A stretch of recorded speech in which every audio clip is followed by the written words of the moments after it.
the Odysseus story that you just recounted by Homer and the movie Odyssey, what is the fundamental difference? Odyssey, Hmm. because it's not the same story. Okay. If you go to Troy, the walls aren't very high. They're maybe a little bit higher than my head. Odysseus has a 10-year journey home. It's not that far. It's a day and a half with a shore stop. Did you find a reflection of how people found happiness? Happiness doesn't come by waking up in the morning.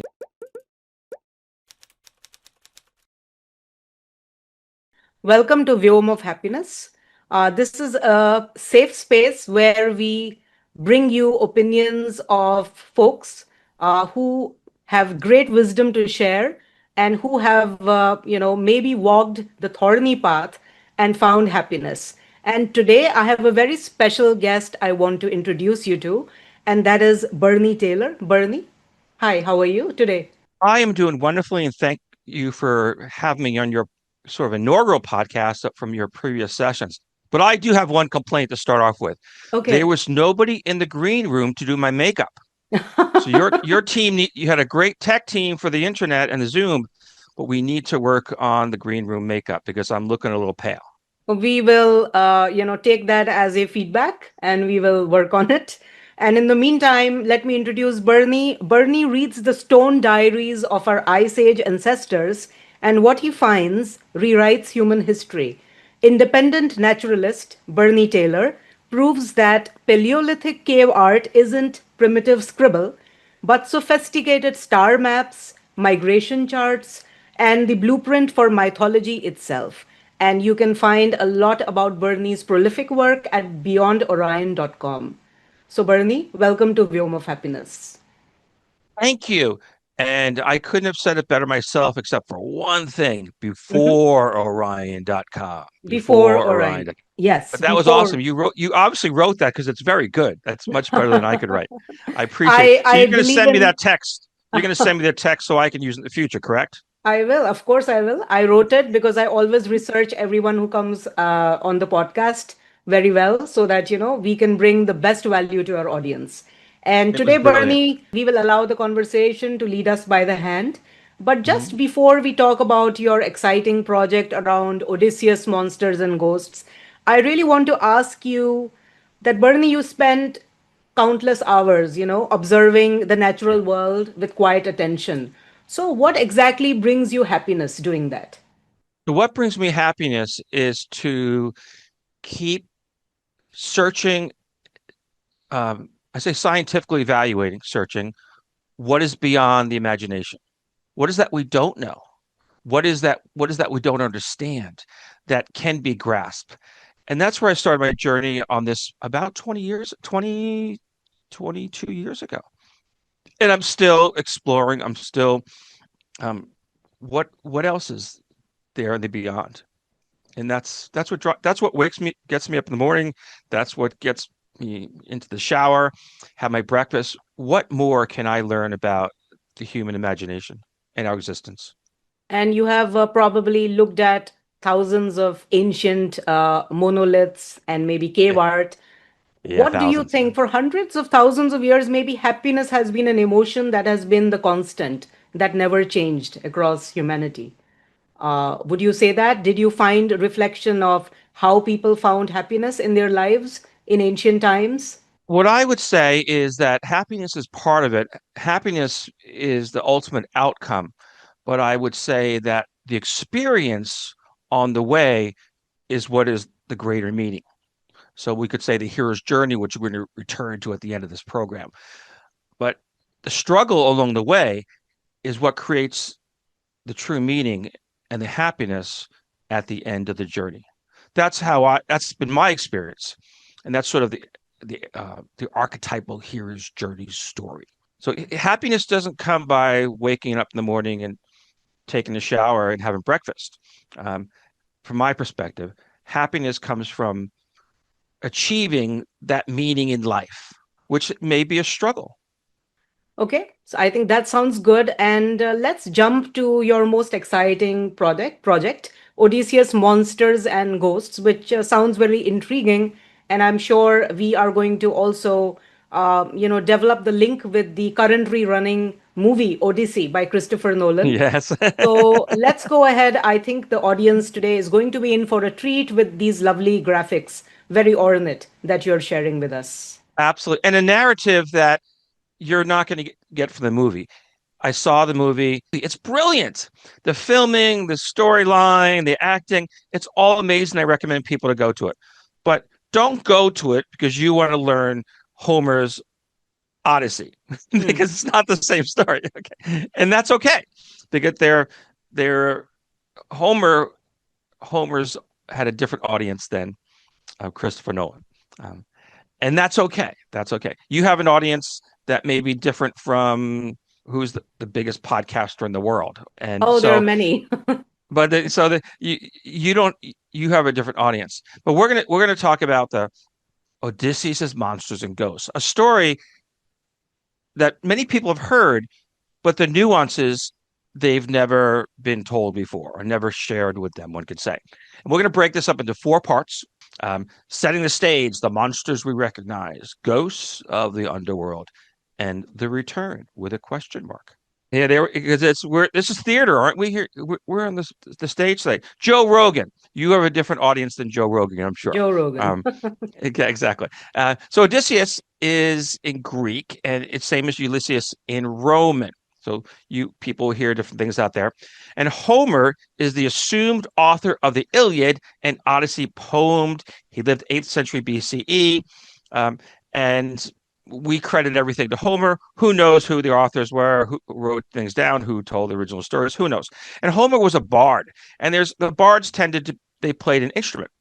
They played a lyre or a lyre. And in the case of Homer, he was blind. Okay. I was in Venice about a month ago. They went to the Academia Gallery Museum, which is absolutely incredible. It's the Renaissance works. Okay. And in there is a portrait of Homer, and he's playing the violin. Hmm. Which, of course, there were no violins in the time of Homer. But the artist, Mattia Preti, is giving his spin on Homer and the Odyssey and the Iliad. Okay. He's telling his version of the story to his audience in the time of the Renaissance. And they didn't want to hear a lyre. They wanted to hear the violin. Okay. And that's really important when we tell this story today because we have different audiences. And I'm going to try to, I see it as I believe from the perspective of Homer versus the perspective of Christopher Nolan, who's an absolutely brilliant filmmaker. And there's two great books that are presumed to give authorship of Homer. One is the Iliad, or one could say there's massive books within these volumes. And that includes Odysseus, who's the mastermind behind the Trojan horse. Um, you may or may not believe there was the Trojan War. It makes no difference to me. Archaeologists are all over the board on this one. If you go to Troy, the walls aren't very high. They're maybe a little bit higher than my head. Okay, resume what's left. So I'm kind of out. I'm not neither here nor there on whether there was a Trojan War and whether there's an ancient Troy that still exists that people go to visit. My interest is in the Odyssey. And the Odyssey is a massive work. You may have seen The Return, starring Ralph Fiennes in 2024. It was absolutely atrocious movie. He is an What was amazing actor, absolutely what was it amazing. about? What was it about for the It was audience? the final part of the Odyssey when he Hmm. returns home. He fights the suitors and he regains the castle, the kingdom. Okay, and so Ralph Fiennes is a brilliant actor. He's absolutely amazing. Incredible movies. The Conclave, right? Conclave, absolutely amazing movie. But this movie, it sort of didn't go anywhere. It struggled along the way. And we're going to return to this at the end. So it's the slaying of the suitors return to Ithaca.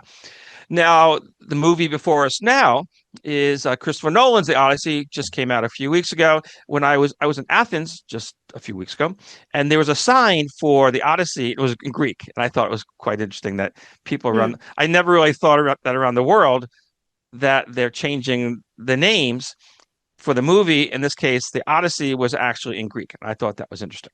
Um, and then the how Christopher Nolan markets his movie, the Odyssey, is very much manly. It's the Joe Rogan crowd. It's Hmm. it's um It's fight scenes. It's mixed martial arts. That is Christopher Nolan's The Odyssey, and he shows that power and that strength and that brute manliness through all his imagery that leads up to the movie. Now, there are many books in the epic cycle of Odysseus, many books outside of the Odyssey.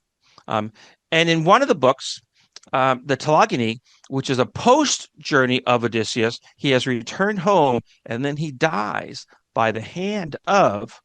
We'll get to that by the end of this program, I promise you. But there are many books and we don't have the full volumes of these books. We have references made to them by other authors. Okay. So the Odyssey has there's many more books involved that we don't currently have. We only have a good chunk of the story, but we don't have all the story. So are you saying that the Odyssey is a number of books as shown here? Yeah, so a number of books that don't exist anymore. What we have is a collection of books. We have a collection of books, but there were other books that we no longer have that we have reference to through other authors. Secondhand Interesting, accounts. right? Okay. It gets interesting. And of course, he dies in the final book by the hands of someone we will remain unnamed for the moment. Okay, I won't tell the audience who, though I know. No, you're not going. Of course, you're not going to tell them that. Okay. And today we're gonna sort of the central volume of the book of the Odyssey, and Odysseus has a 10-year journey home. And which is, if you've been to Troy, you've been to Ithaca or Greece, mainland Greece, it's not that far. You could take a cruise now. It's a day and a half with a shore stop. Okay, it's not very far at all. Okay, but Troy is, and what is today Turkey. It's on the western coast of Turkey. Okay, and so this 10-year being away from home on this journey home is a literary device. Homer, or whoever the author was, he had to come up with a narrative to explain why does Odysseus take 10 years to get home. It's very similar to the Wizard of Oz. Dorothy gets blown by a tornado into other lands, and she's trying to get home. Her whole narrative is, how do I get home? How do I get home? But what does she learn on the way is really the story of Dorothy. And there's I'm going to guess 30 or 40 Wizard of Oz different books in that series. And really, all these that's interesting, because I always just read one Wizard of Oz. I never knew that. Yes, that those are also a number of books. I did not know that.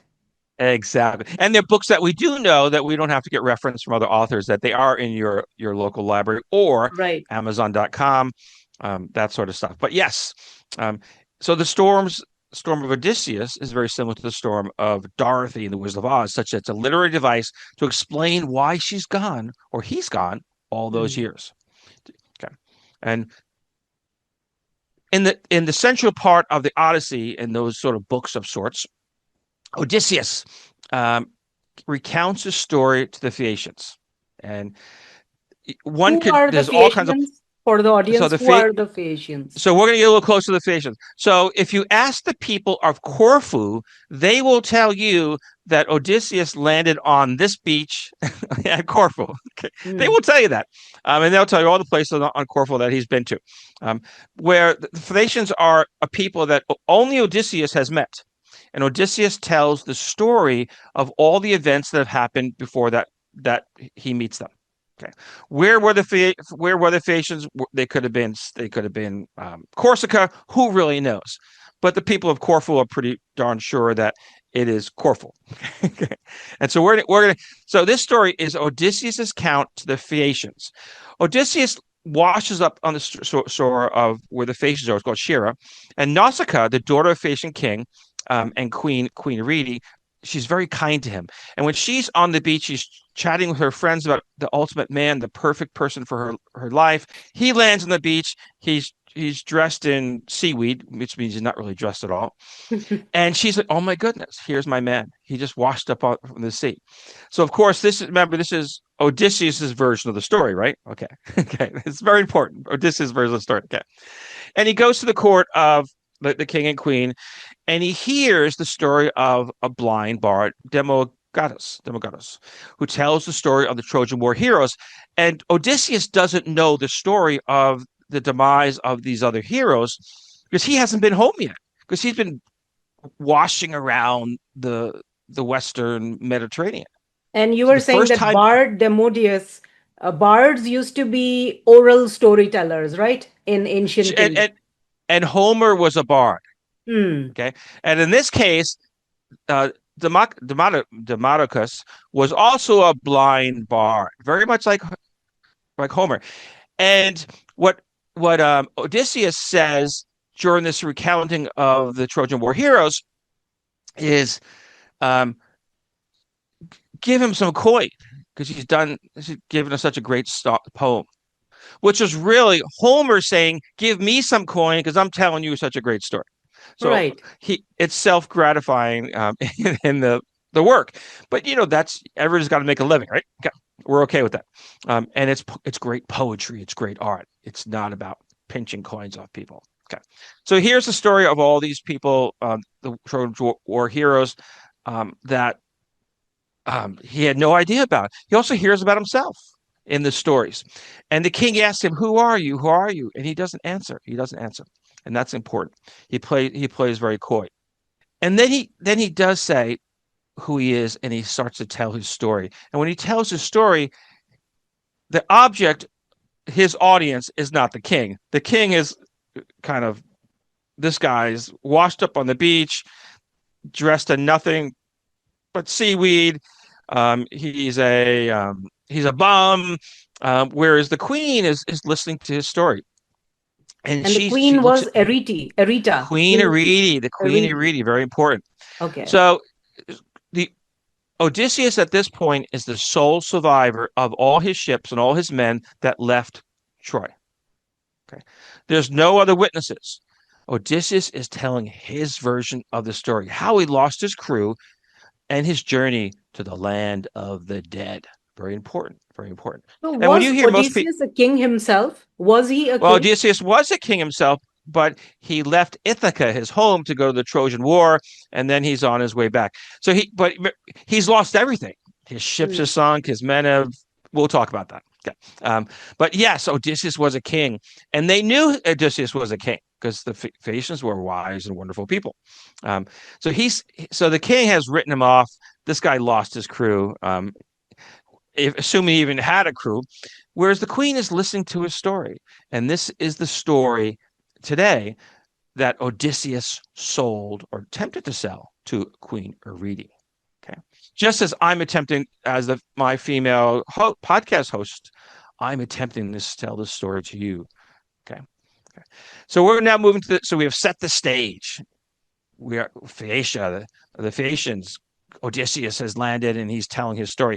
Now let's start with the monsters we recognize, and everybody knows these monsters. Okay. Okay. Well, there's three minor monsters. Okay, minor monsters: Polyphemus, Legostronians, and the Sheila, and we're going to go through each one of them. Okay, and I'm Hmm. going to describe these as minor monsters. I don't believe they are the major monsters. Okay, and everybody that knows the story of Odysseus, he gets trapped in the cave of Polyphemus. Polyphemus is the so-called one-eyed Cyclops, and this Polyphemus kills 6 of Odysseus's men. So we're What were starting off. Cyclops? What were Cyclops really? So Cyclops what were they really, or what they were in Homer's art? They were a massive giant Hmm. who, I guess all giants are massive, right? But a giant who had 3 eye sockets, but only one eye. Oh, When you see it today in the movies or comic books, they only have one eye. But in fact, how people in ancient times pictured them, they were 3 eye sockets with one eye. But Polyphemus kills 6 of Odysseus' men, so it becomes like a countdown of how Odysseus is losing his men. Because it's not just they don't go off at random. He starts with the total number of ships, number of men, and he counts it down.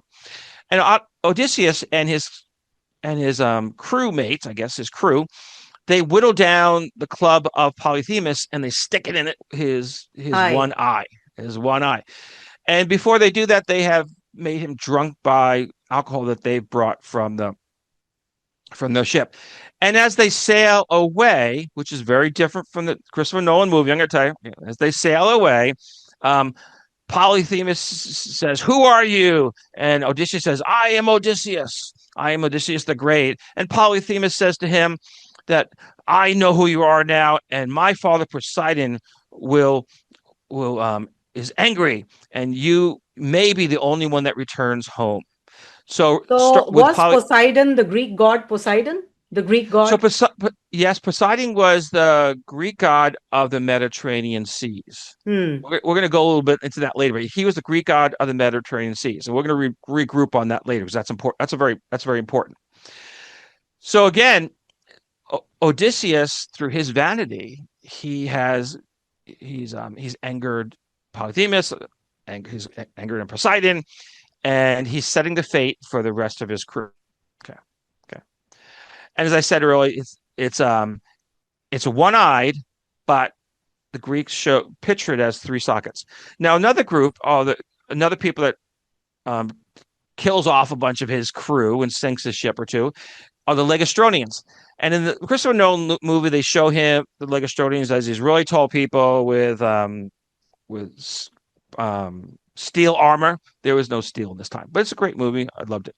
Um, but the Legistronians hurled rocks, and they hurled rocks on Odysseus' ships, and he killed. I think only one ship escaped from the Legistronians. But again, what we have is we're knocking off the ships, we're knocking off the men, we're counting down that how these monsters have killed Odysseus' men, not Odysseus.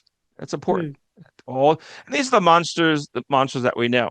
Now, there's two monsters that people generally don't know, and the Scylla and the Charybdis, and they are two monsters at the Strait of Messina. And the Strait of Messina is between Sicily and Italy. And it just so happens that I will be sailing through the Strait of Messina this December on my way to Tunis and Algiers. Okay. That's Um, really interesting. Are you going to do some first-hand research around this week? I'm always doing firsthand research. That's what I do. Now the Scylla is a female man-eating sea creature, and the Scylla devours 6 of Odysseus's men. So again, we're Oh, counting down, right? He's got a full crew, he's got ships, and it's very specific how many he kills. Now, the Scylla is the choice between a rock and a hard place. The Charybdis is a known whirlpool, okay, and the Scylla is not really a monster that had its hands hanging out from the cliffs, but it was actually the cliffs itself. And Odysseus has to make the choice between the whirlpool and the cliffs. oh, so really And the devil and the deep sea, that kind it's of the thing. devil in the deep sea. Yeah, it's definitely rock. Absolutely, devil in the deep sea. And so he makes the wise choice, not to sink the ship and lose Hmm. all his men, but rather he only loses a few by going to the near the rocks where a few get knocked off. Okay, Hmm. choice between a rock and a hard place. So, but again, he has lost a few more of his men on this journey, hasn't he? Okay, and so we take these monster encounters at the word of Odysseus, the Scylla, the Legistronians, and Polyphemus. Okay, there's no record. There's no secondhand account. Okay, this is Odysseus. He is telling his story to Queen Eurydice of the Phaeacians. Okay. So you are saying that Odysseus was maybe making up these monsters to avoid taking responsibility for his failures. Could it be? Have we just got into a psychological podcast? Is that where we're going right now?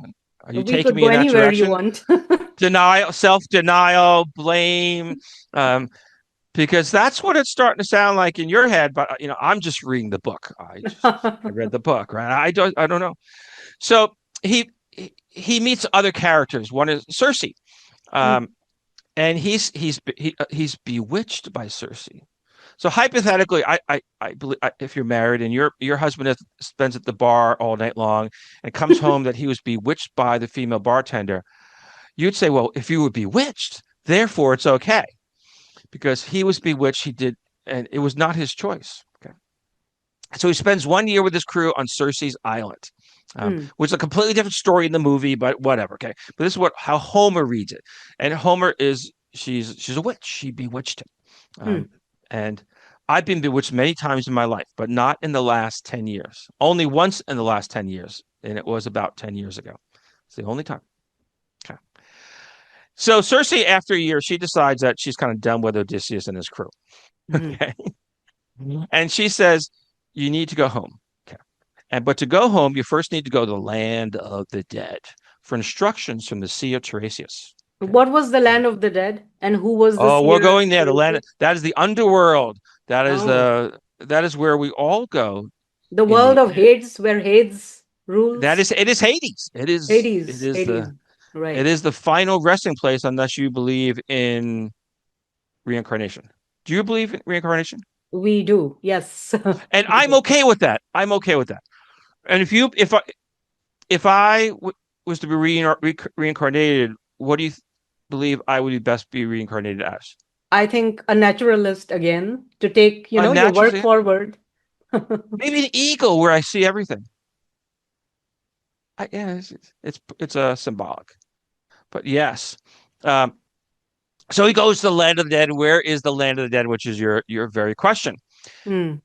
Many authors have many ideas about where the land of the dead is, but it is generally to the west with the setting of the sun. Okay, many Where would it the west. be today? In the story, we're going to go back to now Poseidon because you Hmm. asked me about Poseidon. Poseidon, first of all, there was a war between the Olympians and the Titans, um, and the Titans lost. Hmm. The Olympians won. Okay, Poseidon's team wins, and he wins the great ocean, which is the Mediterranean, and the Titan Oceanus is given everything else besides the Mediterranean, which was nothing in the time of the ancient Greeks. But of course, we look now, we see all the oceans and the seas, and um, Titan Oceanus actually won, right? Because okay. Oceanus um, guards the land of the dead, or his area is the land of the dead. Therefore, it has to be outside of the Mediterranean, beyond the Strait of Gibraltar. And to get there, one has to cross the river Styx, okay, which is the home. So, and Styx is the daughter of Oceanus. And yes, the underworld is the home of Hades, but it is beyond the Mediterranean. It is out into what we would say is now the Atlantic Ocean, but not so far because the Greeks did sail very far, but in the land of Oceanus. Okay. Okay. So now we have the monsters we recognize. Okay. Okay. And now we have traveled across westward across the Mediterranean. We have passed through the Strait of Gibraltar. And now we have entered the underworld, the land of the dead. Okay. Land of the dead. The first person Odysseus meets is Elpenor. Elpenor was a crew member of Odysseus who was sleeping on top of a hut on Circe's island. And they were set to leave, he rolls off of the house onto the ground, breaks his neck, and he's dead. Problem here is Elpenor is unburied. And in Greek tradition, one has to bury the dead for them to, fully go into the underworld and live the rest of their otherworldly life, I guess. Okay. So there's a problem. And so Odysseus sails back to Circe's island to properly bury Elpenor. Okay. Um, and what Odysseus is telling in the story is really a message to Queen Eurydice is that Odysseus understands good hospitality. This is how honorable people behave. And he's hinting to her that this is how I behave to the lowest of my crew member. I sailed all the way back to Circe's island. I hope that you do the same to me. Mm. So that is Odysseus. Okay. So then they bury Elpenor. They have the ceremonies, and then they sail back to the land of the dead. Okay. Okay. And it's not a comic relief as it might seem. It's the story of hospitality in Greek tradition. So, Bernie, I would like to ask you, at that time, how was Odysseus sailing beyond this earth? Because the land of the dead would not really be a physical dimension on earth, correct? It would be somewhere, the underworld would be another dimension altogether. Well, in the Greek tradition, it was a place. it was not another dimension. It was a place Oh, one could actually travel to. But if you okay. watch the Odysseus movie, he does travel to a different dimension, which is Okay. totally not what Homer said. So Okay. what you're talking about is sort of the modern reality of the land of the dead. You have to mentally go someplace else. But in the Greek Right. tradition, it was over there. It was where the sun set. Outside this, outside of the Pillars of Hercules, as one entered the Atlantic Ocean in the land of the, the Titan Oceanus. So good question, very good question, because you're looking through the modern eye. I like that. Okay, and comparing it. So he goes to the land of the dead, and as suggested by Circe, he meets Tiresias, who foretells the future of he Odysseus and his crew. Okay. And he tells him all these things you should and shouldn't do if you want to get home. And one of the things he tells him is you will see the sacred cattle of the sun god Helios. Do not harm the cattle. Okay. And it's on an island. But of course, his men do this when he's sleeping. He's not paying attention. When he's out praying or something like that, he's doing something So the honorable. men do harm the cattle of Oh, and Helios. they harm the cattle, which is just exactly the opposite of what the Sea of Traceus warned him of. But so again, this is not Odysseus's mistake. This is the mistake of his men. Okay, Hmm.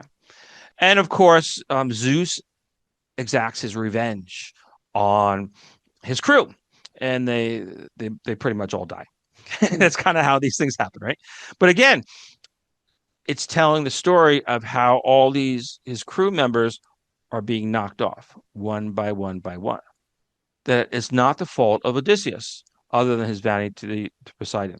Who is he telling the story to? Going back, it's Queen Eurydice, and he's telling his story of bravery, cunning, and overcoming the despair of his lost men, his lost crew.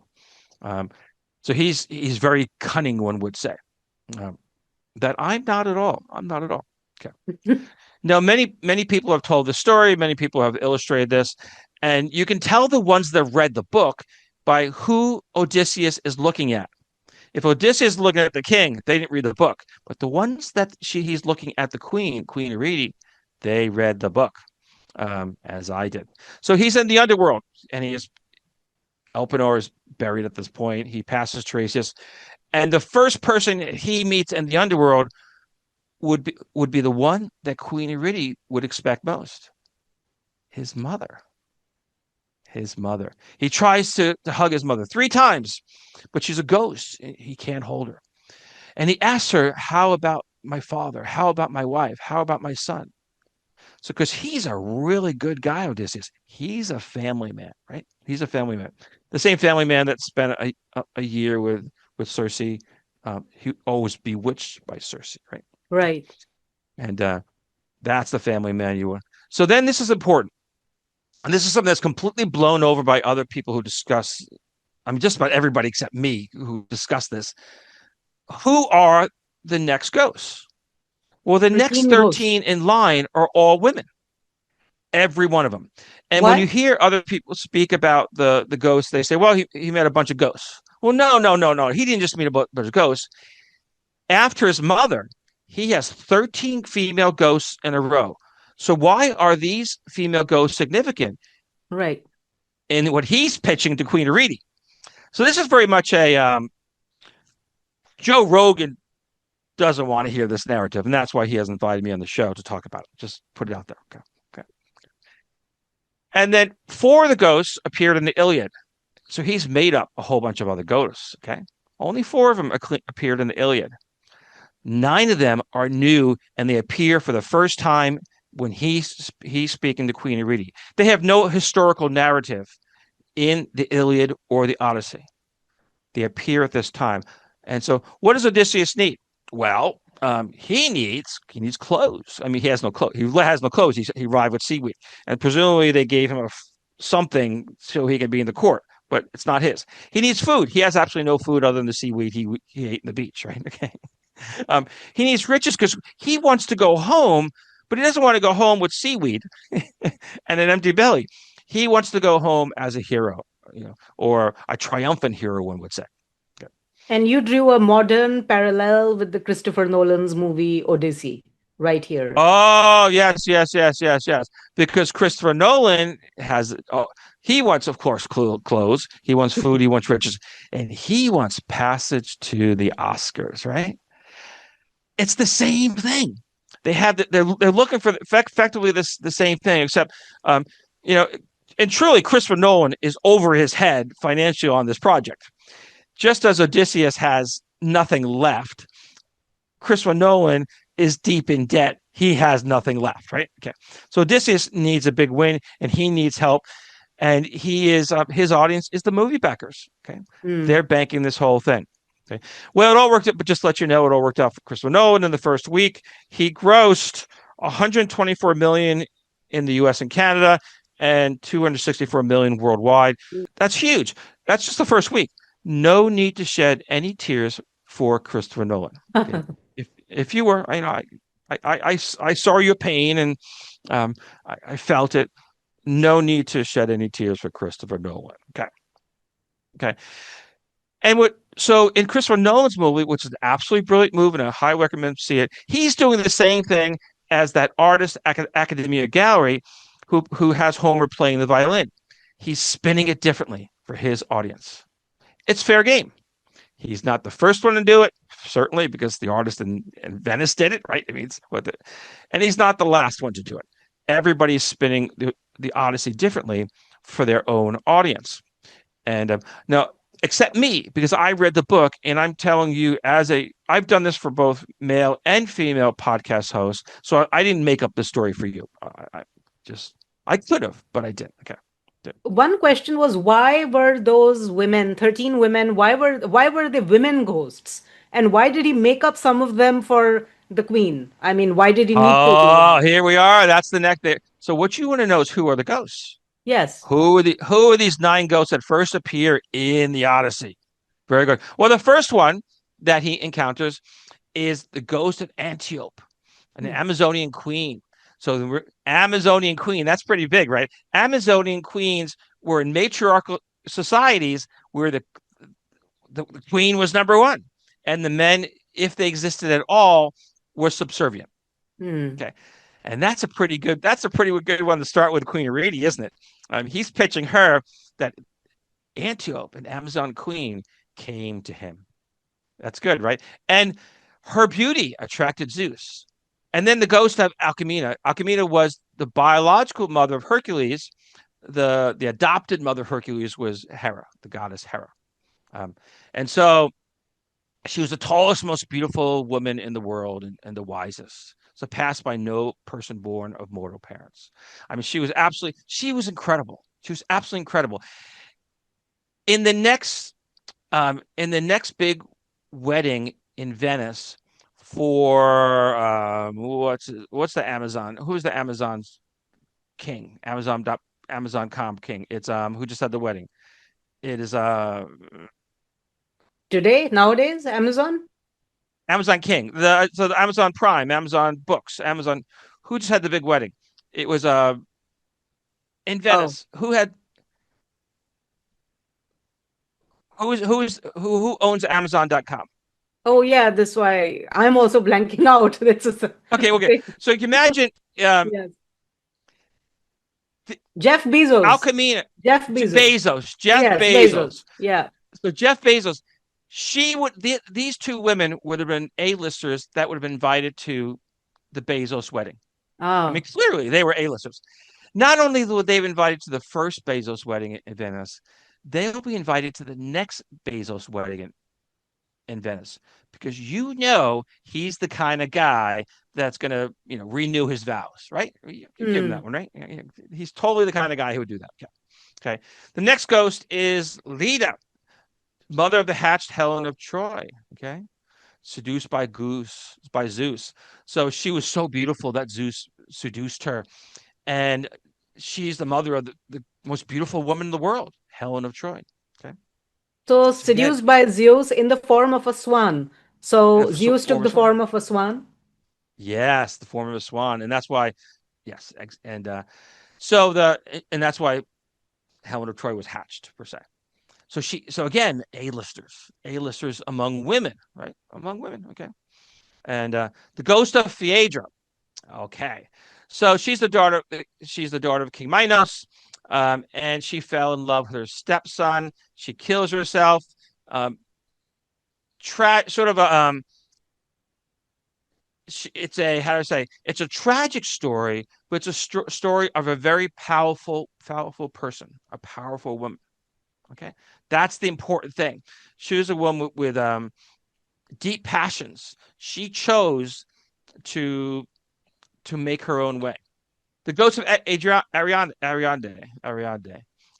married to the god Dionysius.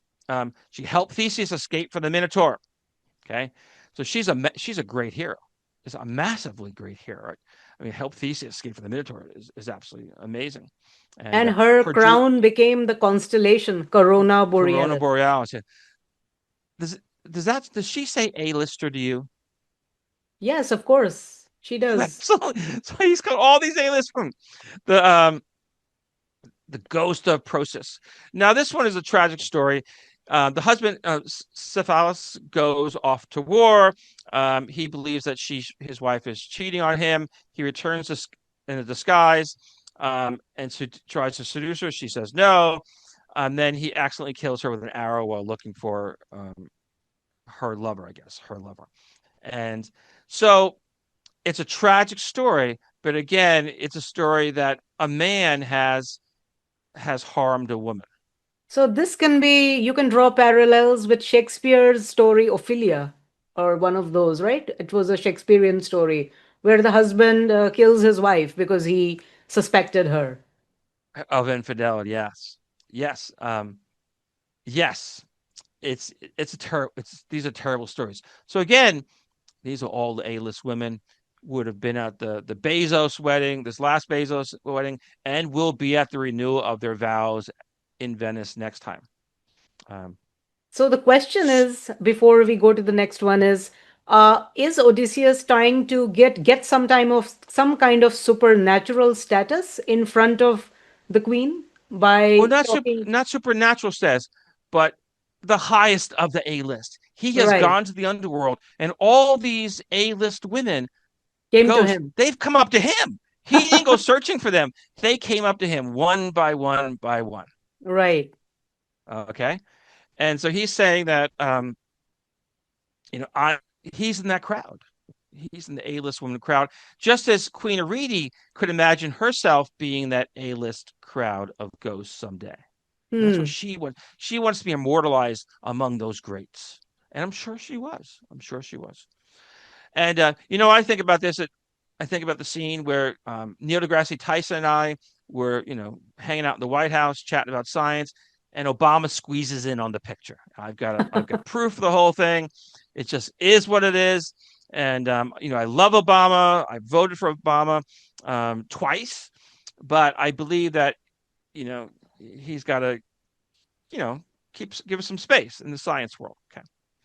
So then he has the ghosts of these heroic Greek men. Okay. And we know them. Agamemnon, who really started the war itself. He was his ego. Achilles, the great Achilles, who you saw in the movie Troy, played by Brad Pitt. Aeneas, who's Ajax, will get some King Minos, Orion, and Hercules. These are clearly all heroic Greek men, as you've heard it in the past. Would that be correct? Yes, and Achilles is the one. Achilles' heel is famous, right? There was a Yes, he yes. was shot in the heel. He was shot in the heel. But these are all tremendous heroic men, as you've heard it in the past, correct? Right. Yeah. Well, in the mind of a female, they're not so heroic. Okay. Because Agamemnon, to have safe passage to Troy, he sacrifices his daughter. Okay. Oh, Which is horrible. That's absolutely horrible. I mean, yes. how horrible can that be? And when he returns, his wife Clytemnestra kills him um, in retribution. Now, you darn. So this not only speaks to the horror of a man, but it also speaks to the power of a woman. I mean, it's a wise choice, Odysseus, right? Wise choice. Okay. Achilles. Achilles kills an Amazon queen, Panthea. Panthea. Why? The Amazons had fought on the side of the Trojans. Oh. Other people, but the Amazonians on the side of the Trojans. He kills the queen Panthea, and when he kills the Panthea, he looks into her eyes, and she says, "You are so beautiful. You are an incredible warrior. You could have been my wife. Why did I kill you?" Oh, so it's like he's a. There's got to be some word outside of things I could say in a podcast that would describe what a jerk he is, right? I mean, just there's And there's it got was to be too some. late. His regret was too late. His regret was too right, and he has killed a queen. He regrets it, and it was just a stupid thing to do. Why didn't he encourage to go to her side? Why did he was in the war to begin with, right? He could have Hmm. just married her, and so um, there's the death of Achilles is in the underworld, and he has very famous line that he gives to Achilles, and he says, I'd rather slave on earth for another man, some dirt poor tenant farmer, than rule down here over all the breathless dead. So the land of the dead isn't such a great place to be, especially for Achilles, who died young. So, if you kind of look how maybe he was in his 20s, right? Late 20s or something like that. So he died young. And now he's in the land of the dead, over all the breathless dead. So he got, so I would say that Achilles got what was coming to him. Okay. But Um, why was he ruling? Wasn't Hades the king? So how is he ruling? so he's technically not ruling in the land of the dead, but he's a superstar in the land of the dead. Hmm. So he's not ruling. So he has star quality, but he's still in the land of the dead when he could have having a great life, you know, On in Earth. on Earth in Greece. He could have been partying, and because he made some mistakes, and clearly one of the mistakes was to kill the Amazonian queen. When when Achilles dies, his divine armor goes up for grabs, and Odysseus and Aias, who's Ajax, fight over who should get Achilles' divine armor. And Odysseus gives a speech, or through words, he has his battle and he wins. And Aias is all disgruntled because he can't come up with the words to do all these to fight Odysseus. And he can't. He doesn't have eloquence. And Odysseus encounters Aias in the underworld. He looks at him, but Aias looks away, which is saying that Aias is petty, right? Okay, that's petty. He's the low. It's probably the worst. One of the worst qualities of a person is he's petty. He's not this great hero of the Trojan War. He's a petty man who lost the battle and he can't get over it. And of course he's petty to Odysseus, who who won the battle through words. There's a story for you, isn't it? That's a story. That's a story. So did Odysseus also die? Or that's why Ajax was not speaking to him? Or Odysseus is still alive. He's hmm. remember Tiresias. I'm sorry, Circe has said in order to go home, you need to first go to the land of the dead. Ah, that's why. Okay, Right. and so Odysseus is still alive, but Aeneas is petty because Odysseus, when Achilles dies, they fight over the armor. They fight through words, and Odysseus wins through the battle of the words, and Odysseus can't fight at that level. He's lost the armor, and then he kills. Aeneas has killed himself because he because what they're doing is they're fighting who is the number two warrior after Achilles, because Achilles, of course, number one. Um, and so the in the end, Ajax can't look at Odysseus, but Odysseus looks at him. That's a man for you. I mean, Odysseus is the man. Whereas And who's Aias, Minos? so Minos. Minos. So Minos is Odysseus encounters King Minos in the land of the dead, um, and allegedly King Minos is from Crete, right? Allegedly, that's the story. That's the. I've been to Crete, by the way, and they say King Minos is from Crete, and they sell lots of souvenirs that say that. So I'm kind of good with it. But he was a tyrant king who gave his children to the Minotaur as tribute. Who were the Minotaur? Who was The the Minotaur Minotaur? was the bull-headed monster. Oh. It stood upright. The Minotaur was pulled, and King Minos gave his children, other children, to the Minotaur's tribute. And he became a judge in Hades. And be a judge in Hades is the land of dead. It's not such a great job. It's because these are all I don't want to say that. So there's different levels of Hades, of course, right? But and all those women were in the kind of the better place of Hades, all the first women that Odysseus counted. But to be a judge of Hades is not really the best place in the world to be, versus being a judge in Crete, or king of Crete is a much better place to be. He also encounters Orion, who's the constellation of the night sky. Now, Orion was a total jerk. He was not a great hero by any stretch of the imagination.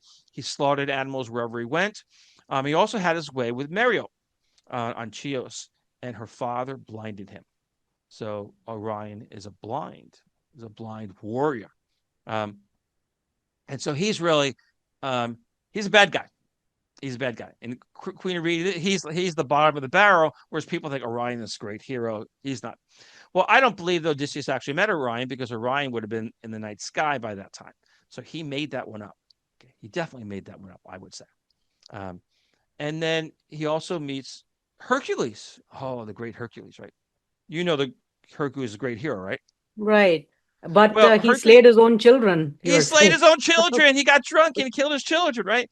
I mean, that's in the and that kicks off his repentance. That is the 12 labors of Hercules. Okay, so Hercules isn't like the best hero model at all, right? And on his journey, he doesn't get much better, because on a labor, he is requested to go retrieve the belt of an Amazon queen, Hippo, and she offers to give it to him. He takes it and kills her anyway, and he kills her entire entourage. Why? So, What was the reason because for he's a him? jerk, he's a complete loser. And so throughout Hercules' 12 labors, he doesn't become a better person. He just shows how he's a horrible person. So we talk about the great hero Hercules, who's killed his children and slaughters people along the way without any reason. Hercules is a mentally challenged person with zero sense of human worth. Um, and Odysseus is pointing out that this is a guy in the underworld. And darn right he's there. And that's what he's telling Queen Arete. Hercules deserves to be there.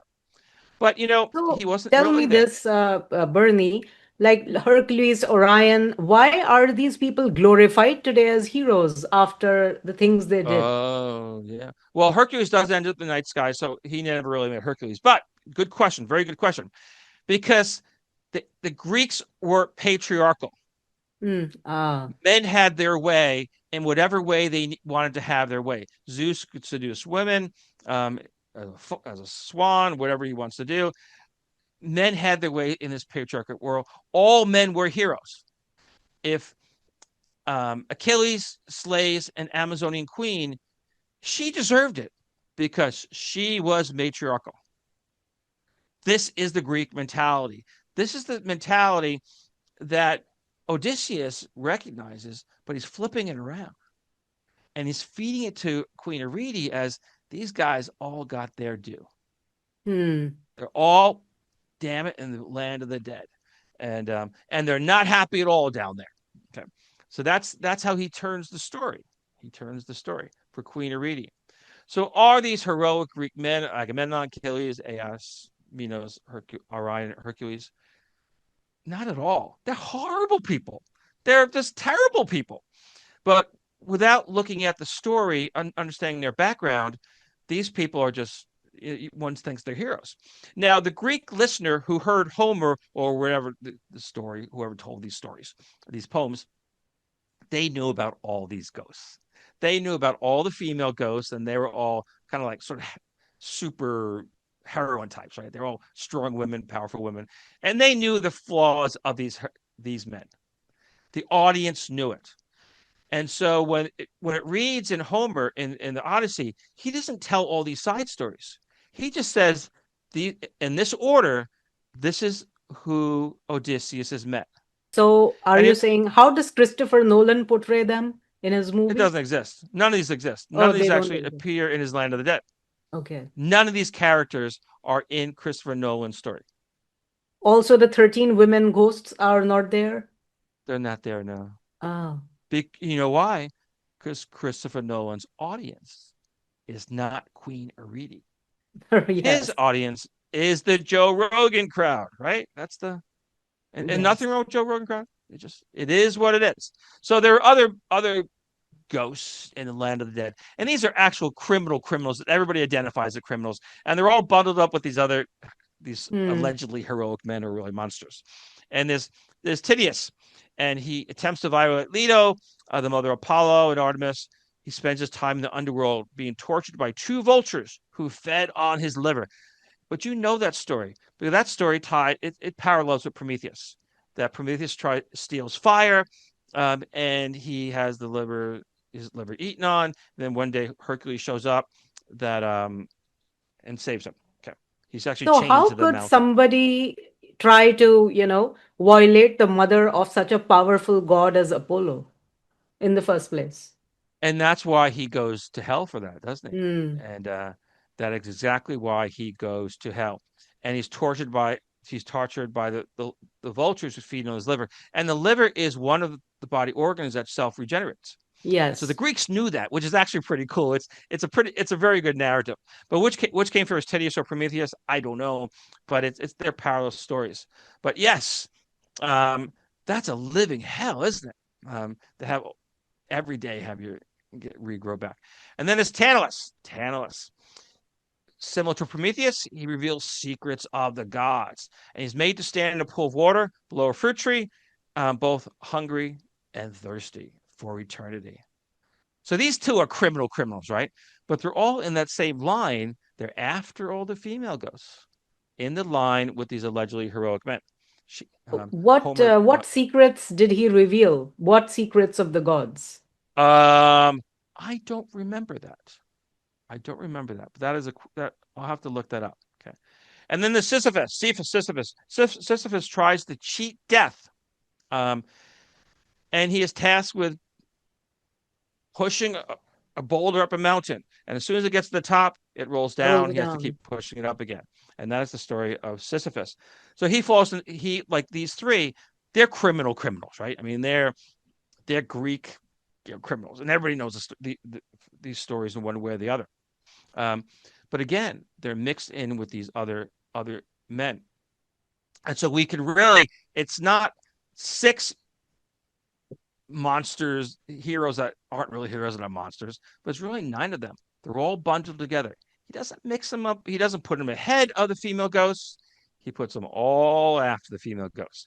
He's sending the message to Queen Aridi that these are all monsters that are in the land of the dead, and they got their due. And some of them, Queen Iridia knew the punishment. She knew Tydeus, she knew Tantalus, she knew Sisyphus, but she didn't know Achilles, that Achilles was moping that he was in the land of the dead too early in life, um, after he killed an Amazonian queen.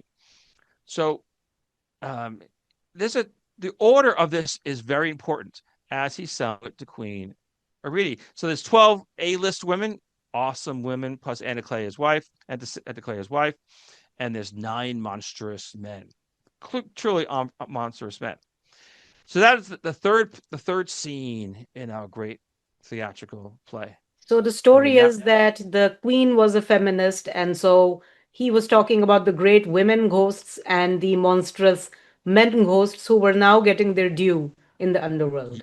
and that's a pretty good summary of it, isn't it? Um, and that is sure as heck not in the Christopher Nolan story. And I don't blame Christopher Nolan because he has a different audience. His Hmm. audience is Joe Rogan, and friends. Nothing wrong with Joe Rogan, but Joe Rogan's never going to invite me on the program to talk about this stuff. Okay.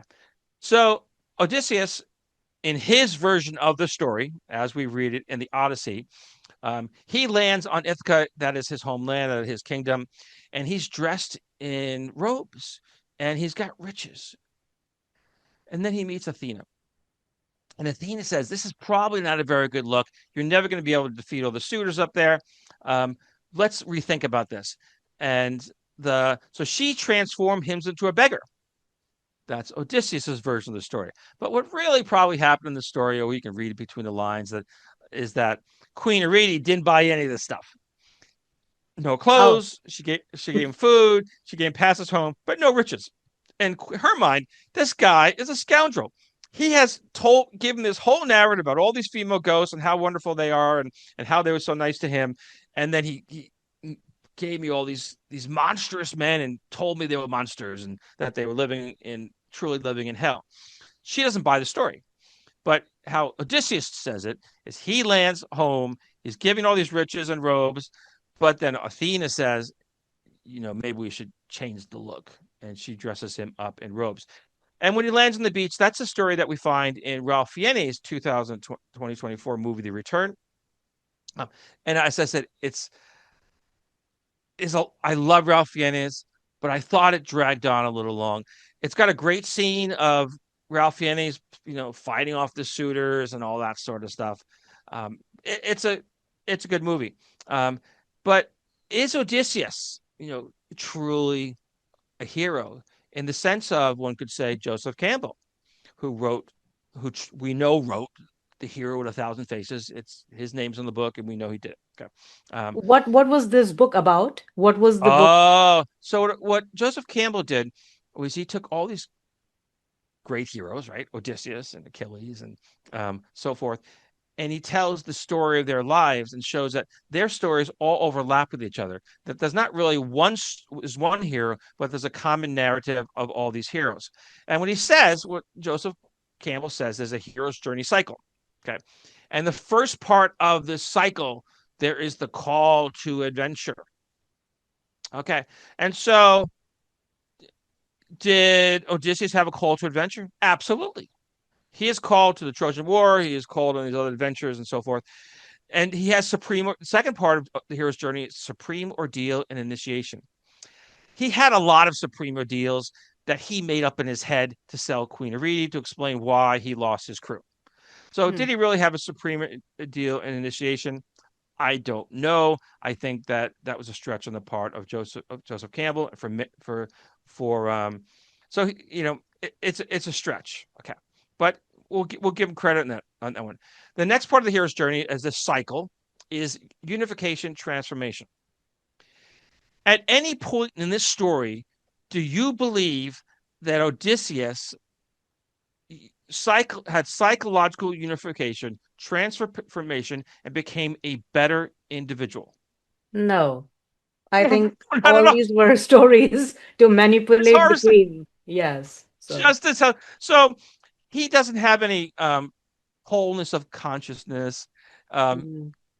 he's a scoundrel. He's the bottom of the bottom, and it's brilliant how Homer tells the story. Homer leaves us with the story of um, of Odysseus really being a scoundrel. So he allegedly returns home because that's the Ralph Fiennes story, and the Christopher Nolan movie ends. Returns home as well. So I But think that Odysseus would have succeeded wildly on social media today with oh, the. absolutely, he would have every day he would have been selling new version of Kool-Aid, um, a new vision of whatever. So does Odysseus return home? Of course he does. That is the return.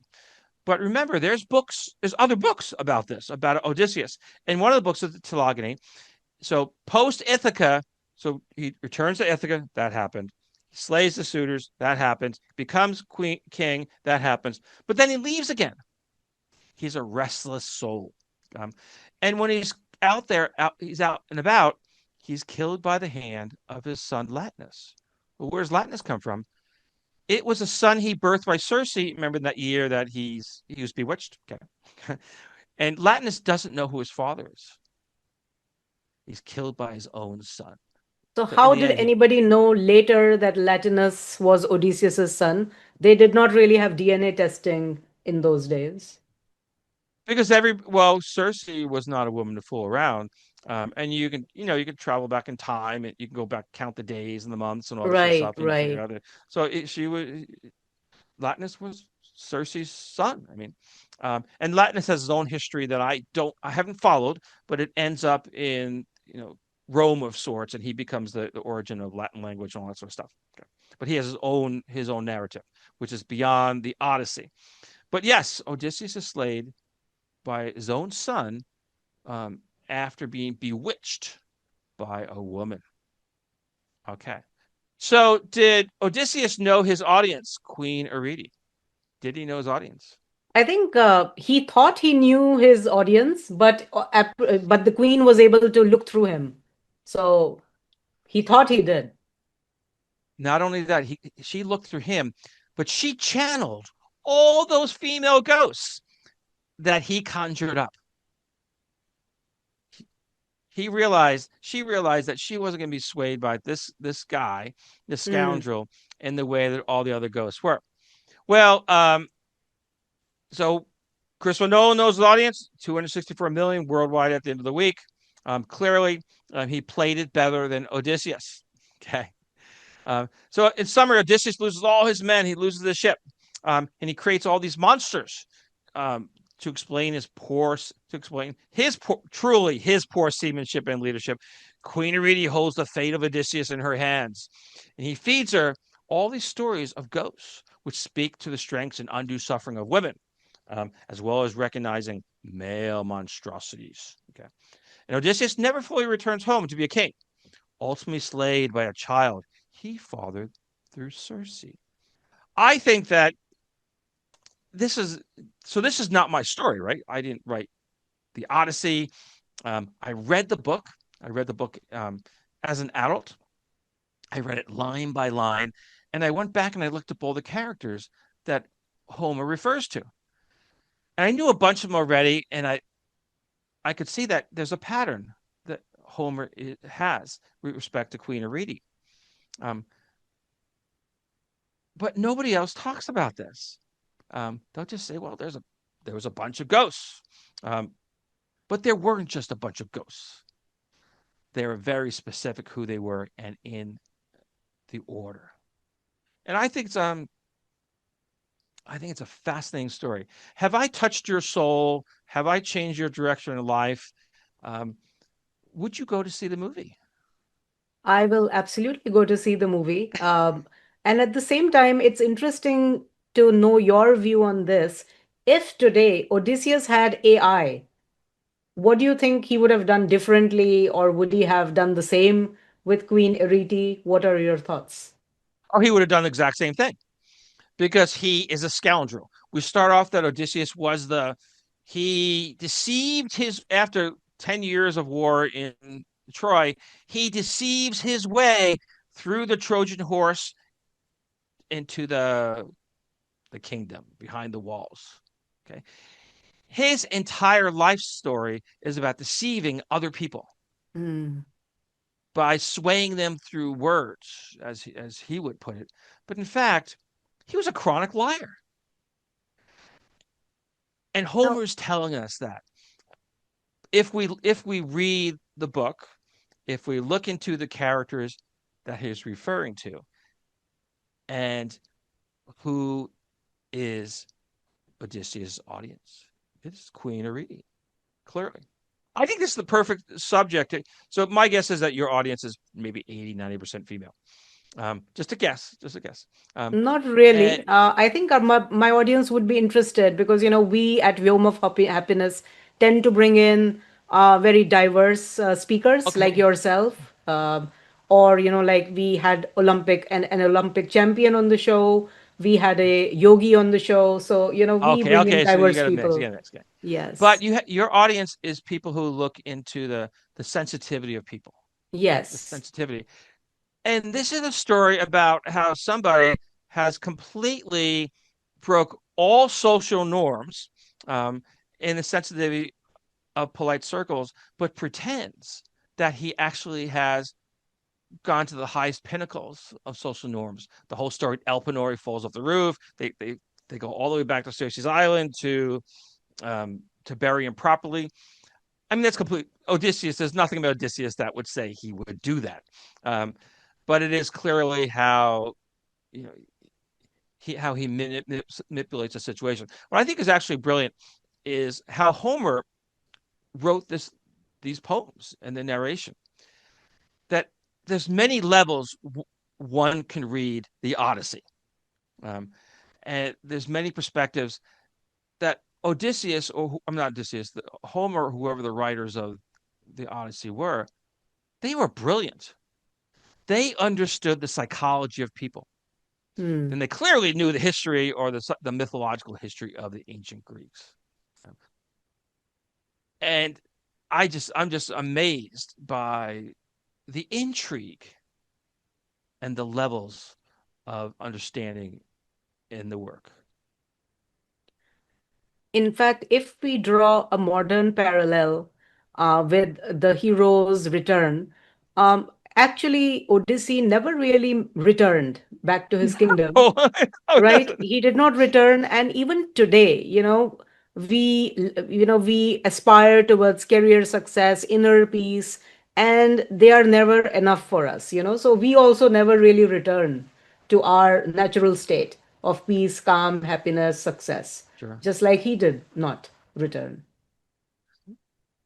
Yes, clearly he never returned. He was a psychological mess. Um, but this is all his own doing. Um, he created all these problems for both him and his men and his family and his kingdom, of course, because they were this disarray during his 20 years being away.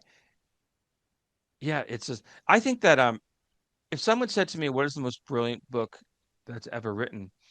Um, I mean, if you put away the religious books, put aside the religious books, right? Because that's a different category. I would say the Odyssey, because there's so many levels of intrigue and understanding that are in front of you as well as behind the scenes. That it's not a book that's just to be read; it's a book to be understood in all its complexity. And you can't put and and all do.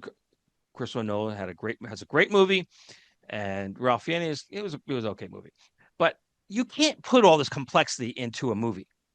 Um, in Christopher Nolan's Odyssey, he completely there is no Queen Aridi. Okay, there's no Queen Aridi. Okay, okay, she doesn't exist, and there is no Land of the Dead as with all these ghosts. So He has this between other. the Odysseus story that you just recounted by Homer and the movie Odyssey, what is the fundamental difference, and what is it that they have actually captured accurately? So both perspectives from you. I mean, what did he get accurately? Well, in the movie, Nolan does show has a narrative of the Strawberries and the Scylla, the whirlpool versus the rock, the hard place. He does show that, and I thought that was well. I thought that was well done. I'm pretty sure he had the Helios in the cattle. I can't, it was I think it's a 3 hour movie or something like that. It's a long movie, so I don't remember all the details. But he did have the rock and the hard place with the Sheila and the shrubbery. Sure, he did have the return fighting with the suitors. He had a much better fight scene than Ralph Fiennes, from a guy perspective, clearly. But that's something that is in the Odyssey, so I'll give him that one. But it also plays to the sort of Joe Rogan He-Man off audience. Um, and yeah, that's about it. That's about it. They're completely different. They're it's almost Christopher Nolan's screenwriter never read the book. He captured pieces from other stories he had heard and put them together into the movie. And then they figured out how to make it a great cinematic production. But it's pretty clear that because there's some things in the movie that they didn't have to change that would have worked by keeping with the book. Um, but they changed it anyway, which made no sense other than that nobody actually read the book. Um, so I'm pretty sure they did. And that's okay. Because remember, different audience. And Christopher Nolan has succeeded in spades of the audience that he was seeking to capture. Give him credit for not So do following you the book, think at least. do you think he will have a sequel to this movie again or no? No, no, he's going to go on and do something else. What did he do? He did one of his other movies was Batman, right? Yeah, Right. and then he did the movie about the bomb, nuclear bomb, So he hydrogen bomb. basically does single Yeah, story he movie. does say stuff. Yeah, there's no, he's not going to do an introspection on what was going on in Odysseus' head when he's selling this story, The Monsters and Ghosts, to Queen Redi. Never going to happen. Um, and I don't really think that anybody could do it because, other than your beautiful podcasts, where there's people who are deeply feeling about emotional issues, there isn't an audience, a big dollar audience, for how the book really reads. Hmm. Okay. It's we are a niche in this universe. The people don't really want to go into the layered complexity of things. They want to just, consume content that is easily understandable. Lots of fight scenes. Oh, Christopher Nolan has lots of fight scenes, and of course, Odysseus as an individual succeeds or escapes from every one of them. Lots of good, yeah, lots of great fight scenes. There's no parallel or no historical background to support any of them. Okay, but um, lots of good fight scenes. Yeah, definitely the Joe Rogan crowd, undeniably. Oh, that's really great. And after this Odysseus project, what is your next project, Bernie? Have you thought about that? Oh, my next project. Yeah. Um, we're spending a lot of time in the Mediterranean. We just got off a trip. We spent 3 weeks from Venice because I talked about the Academia Gallery. We went to Corfu because we went to, that's like I could talk about the Corfu people of Corfu. They believe that their island was that of the Phaeacians. Um, and the love of my life is Helen. And when they hear Helen, they say, "Oh, you must be Paris." And Paris was, of course, the one who stole Helen of Troy to take her right, which allegedly started the war, but that's not exactly how it happened. Um, and so we're traveling. We went to Corfu, we went to Athens, spent a few days, and then we went to Istanbul. We went to Göbekli Tepe. Hmm. We went off, and that was absolutely an incredible sight. And then we went to Ephesus, and I'm very interesting how Ephesus, the Artemis of Ephesus, and how Göbekli Tepe iconography fits together. Um, and so we're exploring the Mediterranean that I hadn't before. And I'm going to tell you, part of it was inspired by Odysseus. So, as the scoundrel that he is, or the scoundrel that he was, um, he's leading us all to a place that maybe we haven't been before, not just psychologically, emotionally, but we get to see all these wonderful places that he battled in his head with monsters. Corfu. By the way, Corfu, we went snorkeling. That's what we Okay, you did. went Okay, snorkeling. we went snorkeling. Yeah, we're actually scuba divers, but we wanted to investigate the Mediterranean first before we haul out gear. But we went snorkeling. And it's kind of a funny story. We went to one of these places that Odysseus has been to, and we there was a snorkel boat with they had a sign 15 euros, something like that. We get on a snorkel boat, and they go to this cave, and you look in the cave, and I said, well, I want to jump out in the water. He says, no, no, no, no, no, no. So he takes us to the secluded island. So there's kind of a Odysseus story. There's nobody there. um, and then he leaves us there. Um, and then other people start coming down, but he leaves us there, and he says, I'll pick you up in 2 hours. He picks and Well, it turns out that his wife was sort of managing the island, that she sold the lawn chairs and the umbrellas. And, so it was a syndicate, conspiracy sort of thing. Um, and then he picked us up 2 hours later. We had lots of fun, and we saw some fish, but we experienced the beautiful blue waters of the eastern Mediterranean. They're absolutely spectacular, and they're not. It's not, like Hawaii warm or Florida warm, but it's comfortable. And these were the waters that Odysseus sailed, and it was a place that we hadn't been before, and we were submerged into the environment for sure. So I think, have you ever had any experiences where something did not add up to you? Maybe you have visited remote islands or such caves that were underwater. So did you have any alarming experiences in any of And them scuba throughout diving, your? Anyway, in any shape or form. So, yeah, actually, I did. We were scuba diving in somewhere in the Caribbean. I can't remember where. And in scuba diving, you have your primary regulator, and you have a secondary regulator. Okay, and our guide took like 15 minutes to get down. He had some slow people, and we were down there, and I was running. I was my air was lower than it should have been because we were waiting, waiting, waiting. So I went to borrow Helen's, and Helen's regulator wasn't working properly, and I had already dropped mine, and so I knew that I couldn't find mine. It was stuck behind my back somewhere, Oh, and so I really had no air, and so I we did an emergency ascent. Um, so maybe 20, maybe 15, 20 yards up to the surface.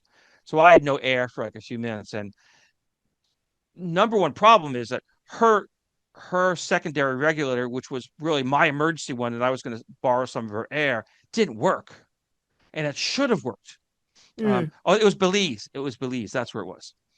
And we went back there two Belize. years, Belize, yeah. And we went back there 2 years later, the same resort, and they had us in the system, and they checked all the equipment, and they showed that it was all working properly.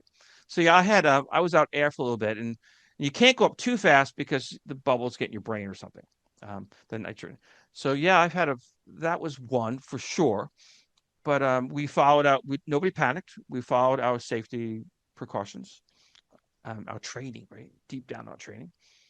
But yeah, that was one. I didn't have air. And That's kind of alarming. well, you got to rely on your training. That's how it is. It's for Navy SEAL types. That's how they do it. They're in the thick of the fight, and um, warplanes all around them, and submarines, and they don't panic. They rely on their training. So, Bernie, if somebody wants to explore the natural world as a career choice like you do, what Mhm. advice would you have for them? Don't go into academia. Um, so mine is not as exact as a career choice as a massive hobby. Um, I would say find a career that you like to do, and a career that pays moderately well, and then use that, then enjoy the world with that time. So don't take a job that you work 60 hours a week and including the weekends.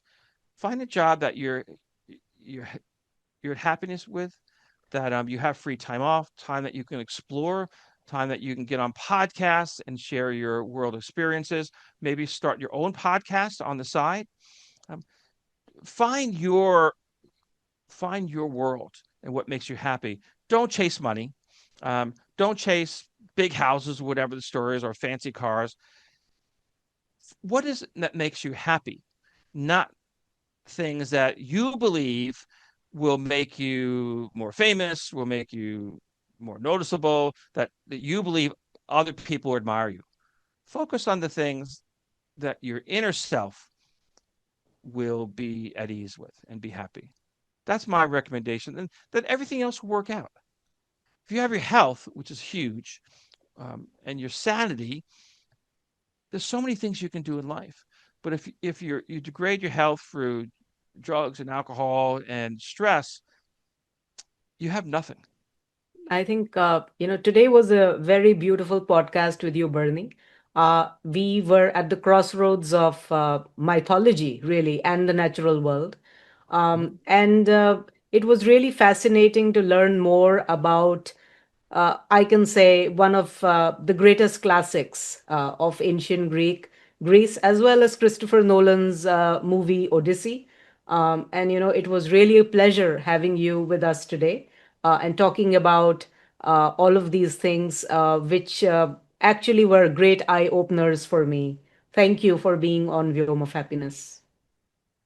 Thank you for having me on the show again.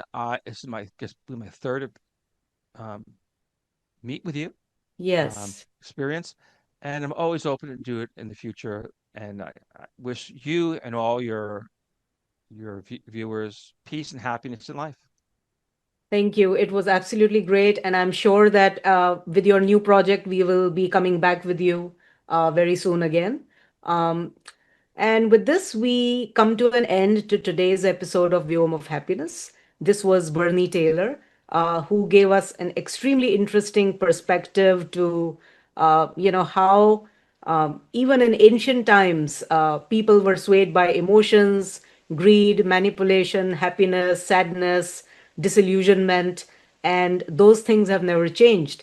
And if you like this episode, don't forget to subscribe and share, and come back for other greats like Bernie Taylor the next time. Thank you very much. See you next time.